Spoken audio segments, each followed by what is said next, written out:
A very good morning to all of you. Welcome to My School 24. चलिए आज हम लोग पोलिनोमियल स्टार्ट करते हैं। क्लास 9 का आमतौर पर ये सेकंड चैप्टर ही रहता है बहुत सारे बुक में। ऐसे आर.एस. अग्रवाल को अभी हम ज्यादा फॉलो करेंगे क्योंकि बहुत सारे स्कूलों में आर.एस. अग्रवाल को फॉलो किया जाता है। तो चलिए आज स्टार्ट करते हैं पोलिनोमियल। और आप लोग टेलीग्राम चैनल को जरूर ज्वाइन कीजिएगा, ये आपके लिए बेनिफिशियल है ना। चलिए स्टार्ट करते हैं।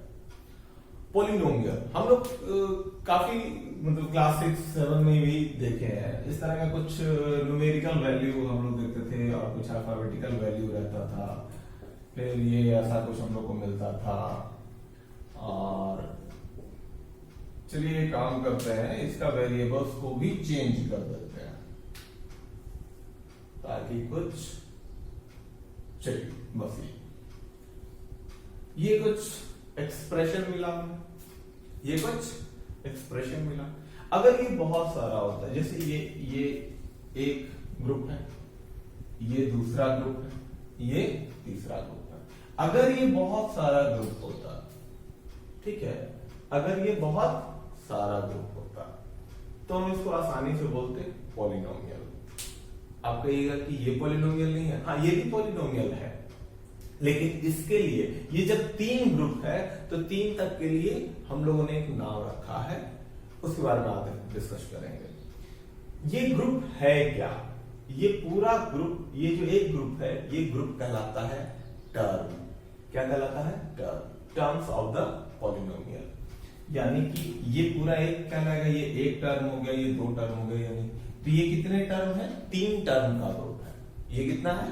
3 टर्म का, यानी कि ये 3 टर्म से बना हुआ पॉलिनोमियल है।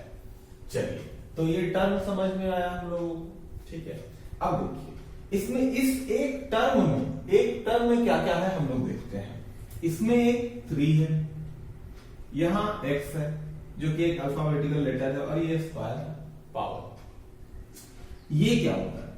ये कांस्टेंट। कांस्टेंट किसे कहते हैं? कांस्टेंट आप लोग जानते हो, जो भी न्यूमेरिकल वैल्यू बेसिकली उसको कांस्टेंट बोला जाता है। देखिए क्या होता है, क्या जैसे कोई भी न्यूमेरिकल वैल्यू ले लेते हैं हम, 1 2 3 5 8 कुछ भी, तो ये सब क्या होता है? इसका वैल्यू कभी चेंज नहीं होता है। ये सब कांस्टेंट होते हैं, स्थिर होते हैं, ठीक है। इनका वैल्यू कभी भी चेंज नहीं होता है। किसी भी क्वेश्चन में आपका वैल्यू हमेशा सेम रहेगा। ये क्या है आपका? ये है आपका वेरिएबल। वेरिएबल इसको क्यों बोले? क्योंकि इनका वैल्यू चेंज करता है। जैसे आप जितना भी देखते हो x, y, z, a, b, c, कुछ भी देखते हो, p, q, r, m, n, o, ये जितने भी अल्फाबेटिकल लेटर से रिप्रेजेंट किए जाते हैं, ये सब वेरिएबल्स होते हैं। अब कैसे कर सकते हैं? आप याद कीजिए कि बहुत सारे क्वेश्चन में आपको x का वैल्यू मिला होगा। x तो बहुत जगह हम लोग मानते हैं, बहुत जगह रहता है, गिवन रहता है कि find the value of x। क्या हर जगह x का वैल्यू सेम आता है क्या? नहीं आता। यानी कि हर क्वेश्चन के हिसाब से उसका वैल्यू चेंज होता है, ठीक है। इसीलिए उसको बोला जाता है वेरिएबल, क्योंकि वो हर एक क्वेश्चन के हिसाब से वेरी कर रहा है, चेंज कर रहा है, ठीक है। चलिए, ये वेरिएबल्स हो गए। अब देखिए आपका ये कांस्टेंट वेरिएबल हम इसलिए लिखेंगे ताकि कोई पॉइंट छूट ना जाए, है ना। और अब ये क्या है? ये पावर, इसको बोलते हैं, पावर से तो आप लोग परिचित हो, इसको बोलते हैं एक्सपोनेंट। क्या बोलते हैं? एक्सपोनेंट, ठीक है। तो अब आप ध्यान से दीजिए, तीनों को देखते हैं। ये आपका हो गया कांस्टेंट टर्म, ये आपका वेरिएबल टर्म, ये हो गया आपको एक्सपोनेंट। ये तीनों से मिलकर बना आपका एक टर्म, ये एक टर्म बना। अच्छा, एक चीज और, ये जो वेरिएबल के साथ आया है, वेरिएबल के साथ ये जो टर्म आया है कांस्टेंट टर्म, इसको बोलते हैं कोफिशिएंट। क्या बोलते हैं? Coefficient. Coefficient of x square. अगर आपसे पूछेगा यहां पे कोफिशिएंट क्या है, तो कोफिशिएंट ऑफ एक्स स्क्वायर क्या हो जाएगा? 3 हो जाएगा, ठीक है। कोफिशिएंट ऑफ एक्स स्क्वायर क्या हो जाएगा? 3 हो जाएगा। काफी हम लोग सभ्य तरीके से पढ़ रहे हैं, खैर आमतौर पर मेरा तरीका नहीं है। क्या है? तो कोफिशिएंट ऑफ एक्स स्क्वायर क्या हो जाएगा? 3 हो जाएगा। चलिए अच्छा सर, और अगर यहाँ माइनस रहता तब सर, तो -3 हो जाता सर, क्योंकि यहाँ पे प्लस है, अगर कुछ नहीं है तो प्लस है, तो इसलिए हम लोग क्या मान रहे थे, प्लस मान रहे थे। लेकिन अगर माइनस साइन दे देगा, जैसे अगर पूछता है कि find the coefficient of y cube, तो y क्यूब का कोफिशिएंट कितना हो जाएगा, -4। y क्यूब का कोफिशिएंट क्या हो जाएगा, -4। चलिए बहुत अच्छा, बहुत अच्छे तरीके से हम लोग पढ़ रहे हैं, ऐसे पढ़े तो देश सुधर जाएगा, है ना। चलिए और क्या है भाई, अलजेब्रिक एक्सप्रेशन, अरे यही है अलजेब्रिक एक्सप्रेशन भैया मेरे। एक्सप्रेशन इसी को कहते हैं, एक्सप्रेशन तो आप लोग जान चुके हो, जानते हो, देखे भी हो। कोई भी अलजेब्रिक एक्सप्रेशन मतलब जो, देखिए क्या अंतर क्या होता है, जैसे देखिए 2x + 3y, ये अभी तक एक्सप्रेशन है, ये एक एक्सप्रेशन है, लेकिन अगर = 0 कर दें, ये =5 कर दें, ये कुछ भी कर दें, तो वो इक्वेशन बन जाएगा। ठीक है, अगर किसी से इक्वेट कर देते हैं तो वो इक्वेशन बनता है, अदरवाइज वो एक्सप्रेशन है। अरे बुझ रहा है, बुझा?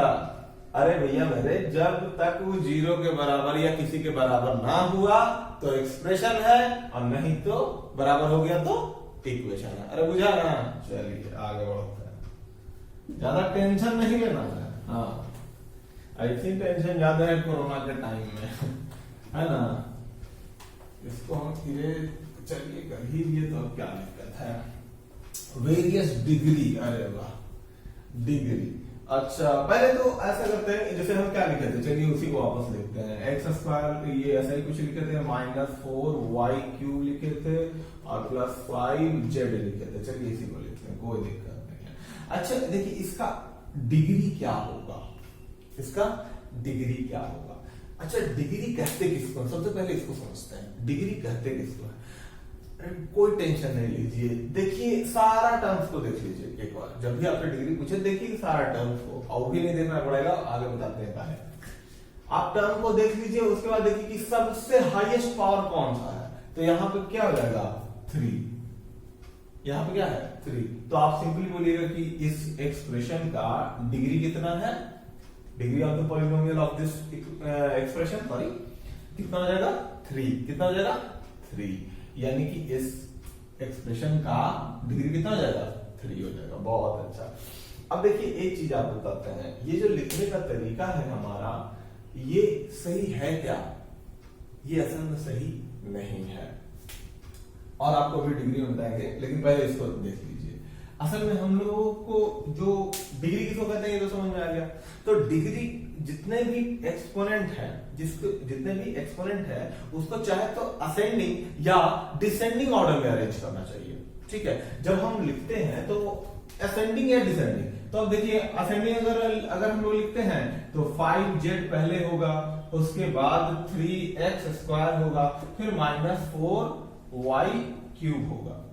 ठीक है, लेकिन और अगर डिसेंडिंग में लिखते हैं तो -4y³ है ना, सॉरी 4y³ होगा, प्लस 3x² होगा, प्लस 5z होगा। अब ये डिसेंडिंग ऑर्डर में है, और मैक्सिमम हम लोग इसको यूज करते हैं। सही दोनों है, सही तो तीनों है, ऐसा नहीं है कि सॉल्व करेंगे तो गलत है ना, गलत ना आएगा, सब सही आएगा। लेकिन देखिए हम लोग सुंदर सुशील लगने के लिए, जैसे हम लोग क्या अपने आप को स्मार्ट बनाते हैं आप लोग, तो ये भी स्मार्ट बनना चाहता है, तो थोड़ा सा हम लोग एक प्रॉपर वे में इसको डालते हैं। ठीक है ना, समझ में आ रहा है ये। तो इसमें टेंशन नहीं लेना है, जिसका पावर ज्यादा है उसको आगे रख दीजिए, जैसे जैसे पावर कमते जाता है आप उसको अरेंज करते जाइए। दोनों सही है, इवन कैलकुलेशन के माध्यम से तो तीनों सही है, लेकिन ये वाला ज्यादा फॉलो करते हैं। ये इसलिए ज्यादा फॉलो करते हैं क्योंकि बाद में हम लोग जब डिवीजन वगैरह करेंगे ना, तो यहाँ पर ये काफी ज्यादा सपोर्ट करता है। ठीक है, आसानी से इसमें थोड़ा सा आसान पड़ता है, गलती होने की प्रोबेबिलिटी भी कम हो जाती है ना, और कोई दिक्कत है और कुछ नहीं है, सब वैल्यू सेम है, उसमें कोई दिक्कत नहीं है। चलिए अब देखिए आपको और बताते हैं, डिग्री के बारे में हम लोग बात कर रहे थे, तो डिग्री क्या होता है ये तो आप लोगों को समझ में आ गया। अब देखिए, अब इसको मिटा ही देते हैं क्योंकि बेसिकली इसका जरूरत अभी नहीं है। अब एक बात देखिए, x + y, मान लीजिए एक एक्सप्रेशन, ये भी एक expression, x square plus y square, ये भी एक एक्सप्रेशन है, x cube plus y cube, ये भी एक एक्सप्रेशन है, और x to the power 4 plus y to the power 4, ये भी एक्सप्रेशन है। सर ये एक एक्सप्रेशन है, यहां पे वेरिएबल कितना है? 2 है। वेरिएबल कितना है? 2 है, x और y दो ठो मिला। टर्म कितना है? सर 2 है, टर्म भी 2, वेरिएबल भी 2, ठीक है। चलिए टर्म एक और बढ़ा देते हैं, z, टर्म एक और बढ़ा दिए। अब हमारा टर्म कितना हो गया? 3 टर्म, और वेरिएबल्स भी कितने हो गए? 3 हो गए। लेकिन अगर इसका डिग्री पूछेगा, डिग्री कितना है? डिग्री ऑफ पॉलिनोमियल कितना हो गया? ये अभी डिग्री कितना है? 1 ही है। डिग्री कितना है? 1 ही है। चलिए बहुत बढ़िया। अब उसी तरह से इसको देखते हैं, चलिए इसमें भी बढ़ा देते हैं। इसमें वेरिएबल कितने हो गए? 3, टर्म्स कितने हो गए? 3, लेकिन डिग्री कितना हो गया? 2। डिग्री कितना है आपका? 2, और दो तीनों का सेम है। सर इसको कैसे अरेंज करें? जैसे मन करे करें, सबका डिग्री जब सेम है तो उसको कोई दिक्कत नहीं, किसी को आगे जब कर सकते हैं, ठीक है ना? हाँ, और इसमें भी उसी तरह से, यहाँ पे हम 2 ही रखते हैं, जेड नहीं रखते हैं, तो क्या दिक्कत, क्या होगा? 2 वेरिएबल है, टर्म भी 2 है, लेकिन डिग्री कितना आपका हो जाएगा? 3 हो जाएगा। और उसी तरह से तो जब सिंगल, याद रखिएगा, जब वैसा कोई भी एक्सप्रेशन जिसका पावर 1 हो, यानी कि डिग्री 1 हो, वो लीनियर कहलाएगा। लीनियर पॉलिनोमियल क्या कहलाएगा? Linear polynomial. Linear polynomial basically आगे चलकर हम लोग देखेंगे, लीनियर उसको जो स्ट्रेट लाइन का ग्राफ देता हो, ठीक है। आप स्ट्रेट लाइन का ग्राफ का जितना भी इक्वेशन रहेगा वो लीनियर इक्वेशन होता है, लेकिन अभी इक्वेशन हम लोग नहीं पढ़ रहे हैं, एक्सप्रेशन पे है, इसीलिए हम बोल रहे हैं लीनियर पॉलिनोमियल। बात करेंगे, सब रिलेटेड है, टेंशन एकदम नहीं लेना है।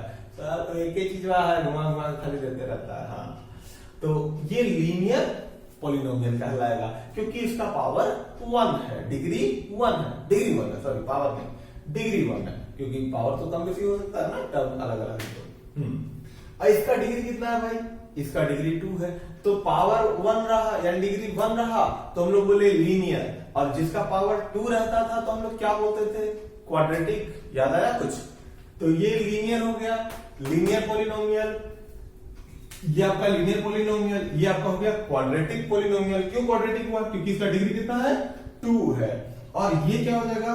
Cubic polynomial. क्या कहलाएगा ये? Cubic polynomial. ये क्या कहलाएगा? Cubic polynomial. बहुत अच्छा। और ये पावर 4। अब पावर 4 देखिए तो 2 2 जा 4 है, यानी कि 2 का दुगना है ये। अच्छा, और हम लोग एक के लिए क्या बोलते हैं? मोनो। 2 के लिए क्या बोलते हैं? डाई या बाई। डाई, DI या BI, डाई या बाई बोलते हैं। क्या बोलते हैं? डाई या बाई। तो एक के लिए तो मोनो हो गया, 2 के लिए डाई या बाई।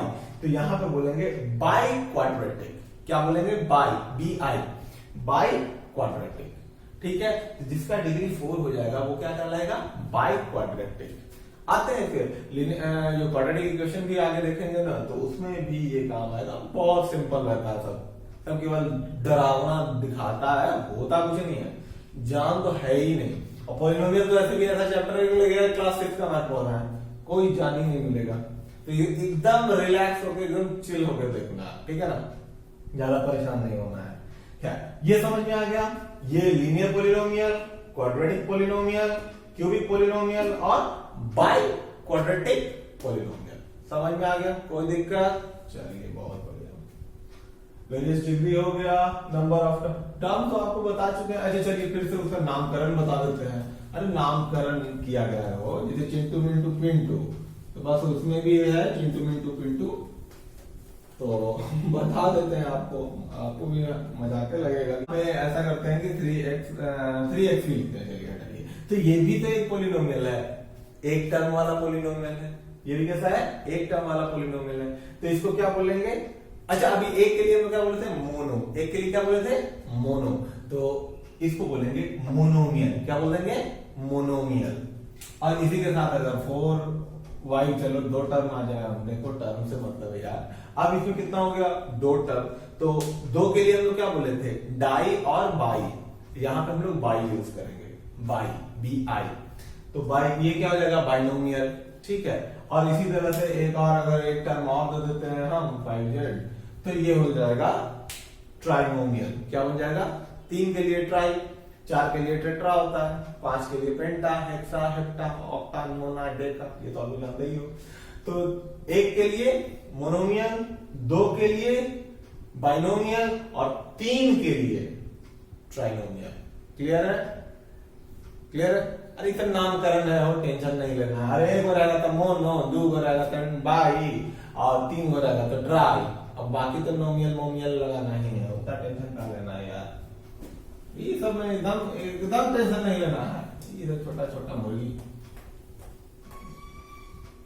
और क्या हो गया भाई, अलजेब्रिक एक्सप्रेशन हो गया, वेरिएबल डिग्री हो गया, नंबर ऑफ टर्म हो गया, कांस्टेंट आ रहा है, कांस्टेंट पॉलिनोमियल लीजिए, वो आप बेइज्जती कराने वाला है। ये सब टॉपिक दे काहे के लिए देता है बताइए। अब 5 ये क्या है, अरे कांस्टेंट है, और एक नंबर कोई भी एक टर्म है तो ये पॉलिनोमियल है, तो ये हो गया कांस्टेंट पॉलिनोमियल, ठीक है। अब आप खुद कभी सुना है, देखिए सब नामकरण कैसा कैसा किया है, आप लोगों को हंसी आएगा। ये 0 है ना जी, 0 है ना, ये 0 पॉलिनोमियल है, ठीक है। इधर टाइम पास करते रहता है, मन नहीं लगता रहता ना, तो लो इसे बुक राइटर लोग को मन नहीं लग रहा, क्या करें क्या करें, लेकिन तो समझ गया, लेकिन सब समझदार है, तुरंत समझ जाता है। रुको एक पॉइंट और बढ़ाते हैं, हाँ तो बात वही है, कांस्टेंट पॉलिनोमियल खत्म हो गया, वैल्यू ऑफ पॉलिनोमियल, हाँ ये एक अच्छा टर्म, ये एक अच्छा पॉइंट है, इसको अच्छे से समझिएगा, इसको एकदम अच्छे से समझिएगा। वैल्यू ऑफ पॉलिनोमियल, देखिए जैसे हम लिखते हैं 3x प्लस 3x स्क्वायर कर देते हैं प्लस 4 ना ना ना ना ना रुकिए रुकिए रुकिए रुकिए, कुछ बढ़िया करते हैं। चलिए अब ये एक पॉलिनोमियल लिखे हम, ये हाँ ये पॉलिनोमियल है, इसमें कोई शक नहीं है, 2 टर्म का पॉलिनोमियल है, ठीक। और ये क्वाड्रेटिक पॉलिनोमियल होगा। कैसा पॉलिनोमियल होगा, क्वाड्रेटिक, यानी क्वाड्रेटिक बाइनोमियल है ये। बाइनोमियल क्योंकि 2 टर्म है, और क्वाड्रेटिक क्योंकि डिग्री इसका 2 है। कोई दिक्कत, चलिए अब ध्यान दीजिएगा, यहां पर थोड़ा सा ध्यान दे देना है, इज्जत थोड़ा दे दीजिए, मैं तो बुरा मान जाएगा ना। हाँ देखिए वैल्यू ऑफ पॉलिनोमियल क्या होता है, अगर वैल्यू ऑफ पॉलिनोमियल वही होता है कि अगर हम इसमें, जैसे इसको बोला जाता है, आप इस तरह का साइन देखे होंगे बुक में लिखा हुआ, शुरू में झंझनाता होगा थोड़ा सा, हमको तो खूब झंझनाता था बचपन, हम जब देखते थे बाप रे बाप ये क्या आ गया, ठीक है। लेकिन जब देखे कि वो यही है तब लगा कि जा कुछ ना हो सकता इसका, खैर। तो ये क्या होता है, ये हम लोग पॉलिनोमियल ऑफ एक्स। अब देखिए ये एक्स में पॉलिनोमियल है, ठीक है। अब ध्यान दीजिए, अगर हम यहाँ पे लिखते हैं p, इस तरह से आपको लिखा हुआ मिलेगा, इसका मतलब हुआ कुछ नहीं कि ये x की जगह पे हमें क्या वैल्यू पुट करना है, 1। x की जगह पे हमें क्या वैल्यू पुट करना है, 1। और x की जगह पे जब हम 1 पुट करते हैं तो यहाँ पे क्या हो जाएगा, 3 1 का square minus 12 is equal to 3 1 जा 3 माइनस 12 कितना हो जाएगा, -9। तो ये आपका हो गया वैल्यू ऑफ पॉलिनोमियल, ये आपका है वैल्यू ऑफ पॉलिनोमियल। यानी कि अगर हम कुछ वेरिएबल की जगह कुछ इनपुट डालते हैं और उस पॉलिनोमियल से जो आउटपुट निकलता है वही हमारा कहलाता है वैल्यू ऑफ पॉलिनोमियल। अरे समझ में आया जी, अरे बुझा कि नहीं बुझा, अरे फिर से देखिए, इतना टेंशन नहीं लेना। अरे कुछ नहीं भैया, कोई पॉलिनोमियल था ना, था कि नहीं था, तो वेरिएबल की जगह पे जो बोल देगा कि डालो वो डालो, बोलेगा 1 डालो -2 डालो, कुछ भी डालो, ठीक है। तो टेंशन नहीं लेना है, लीजिए ना, तो -2 डालते हैं, अच्छा रुकिए ना, उसके साथ भी वो खेलेंगे। तो ये 1 डालो, कुछ भी डालो, ये बुक में आपको दे देगा, क्यू डालिए फिर वैल्यू ऑफ पॉलिनोमियल निकालिए, तो बस पुट कर देना है, एक्स के जगह पे उसको डाल देना है और कुछ नहीं करना है, वो अपने आप चीख चीख के सोल्यूशन दे देगा। अब यहाँ पे क्या हुआ, 1 का स्क्वायर 1 ही हो जाता है, तो 3 बन जा 3 होता है, तो बचपन से पढ़ना है। और 3 में या 3 और -12 है तो कितना हो जाएगा, -9 इसका आंसर। चलिए अब इसको बोल दिए, मान लिया यहाँ पे देखिए 2 है या -2, चलिए 2 ही डालते हैं, कोई दिक्कत नहीं है। अब देखिएगा, ध्यान से देखिएगा कि ये कुछ और रिजल्ट देने वाला है। अब देखिए यहाँ पे क्या बोला, x, यहाँ पे x के जगह पे क्या बोला 2। अच्छा, तो कुछ और रिजल्ट सब देने वाला है, तो कुछ और करना है ना, कुछ नहीं करना वही है। देखिएगा रिजल्ट चेंज होगा, ऑब्वियस बात है, इनपुट अलग है तो आउटपुट तो अलग ही होगा। अब संतरे, जैसे जो जूस वाला मशीन देखे हैं आप, उसमें जब संतरा डालते हो तो संतरे का जूस निकलता है, मौसमी डालते हो मौसमी का जूस निकलता है। तो उसी तरह से जब इनपुट अलग डालोगे तो यार आउटपुट भी तो अलग होगा। क्या, लेकिन देखना इंटरेस्टिंग है कुछ। अब यहाँ पे क्या करेंगे, 2 का स्क्वायर, यहाँ पे क्या करते हैं 2 का स्क्वायर जैसे था x की जगह पे, -12 इज इक्वल टू हमको निकालना है। अब देखो ये कितना हो जाएगा, 2 का स्क्वायर, 2 2 जा 4, 2 2 जा 4 और 4 3 जा 12, ये पूरा कितना बन जाएगा 12 बन जाएगा, और -12 ये कितना हो जाएगा 0 हो जाएगा क्या, ये 0 हो जाएगा क्या, ये कितना आया 0 आ गया। यानी कि जब हम इसमें 1 डालते हैं तो इसका वैल्यू कितना आता है -9, इस पे जब 2 डालते हैं तो इसका वैल्यू कितना आता है 0। अब याद रखिएगा जब वैसा वैल्यू, अब देखिए एक चीज और ऐड कर रहा है, वैल्यू ऑफ द पॉलिनोमियल तो ये आया ही भाई, पॉलिनोमियल का यही वैल्यू आया, कोई दिक्कत तो नहीं है एट 2 पे। अब ये बताइए, अब देखिए इसके साथ क्या फायदा होगा, अब ये 2 के साथ क्या खासियत है, वैसा वैल्यू जो इस पॉलिनोमियल को 0 बना दे, वैसा वैल्यू जो इस पूरे पॉलिनोमियल को 0 बना दे, उसको कहते हैं जीरोस ऑफ द पॉलिनोमियल। बस यही काम करता, ध्यान से सुनिएगा, वैसा वैल्यू पॉलिनोमियल में, वैसा वैल्यू जो इनपुट हम डालेंगे जो उस पूरे पॉलिनोमियल को 0 बना देगा, उसको बोलते हैं जीरोस ऑफ द पॉलिनोमियल। ठीक है, जीरोस ऑफ द पॉलिनोमियल। कोई टेंशन नहीं लेना है भैया, मेरे जो भी एंट्री करने के लिए बोलेगा नंबर डाल देंगे, आ जाएगा जो नंबर वही उसका वैल्यू ऑफ द पॉलिनोमियल हो जाएगा, और जो डालने से 0 आ जाए तो वो जीरोस ऑफ द पॉलिनोमियल हो जाएगा। ठीक है, अब आपसे आपके सर तो आप सारा वैल्यू डाल के रखेंगे, नहीं इतना टेंशन मत लीजिए।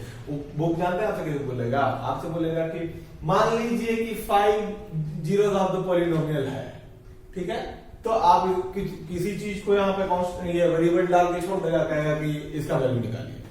ठीक है, तो आपसे काफी आसानी से काम करेगा। और हम क्वेश्चन वगैरह आपके पास हो सकता है बुक ना हो अभी, तो आप टेंशन लीजिए, पॉलिनोमियल का हम ये क्वेश्चन का फोटो डाल देंगे टेलीग्राम चैनल पे, और वो थोड़ा सा कुछ दिन बाद में तो हम लोग एक ग्रुप भी क्रिएट करेंगे ताकि हम आप डिस्कस कर सकें, कोई क्वेश्चन में कोई दिक्कत हो, कोई क्वेरी हो तो हम आप डिस्कस कर सकें, और हम आपको बता देंगे कि ऑनलाइन किसमें आना है ना, ताकि आराम से डिस्कशन है ना। ओके, मस्ती कीजिए, कूल रहिए और घर में रहिए, क्योंकि अभी कोरोना तो फैल रहा है इसमें, और अपने इम्यून सिस्टम को बूस्ट कीजिए, क्योंकि कोरोना के साथ अब ये उम्मीद करना बड़ा मुश्किल है कि कोरोना छूटेगा, अब हमें को स्ट्रांग बनना पड़ेगा। Okay, stay healthy, stay safe. Okay.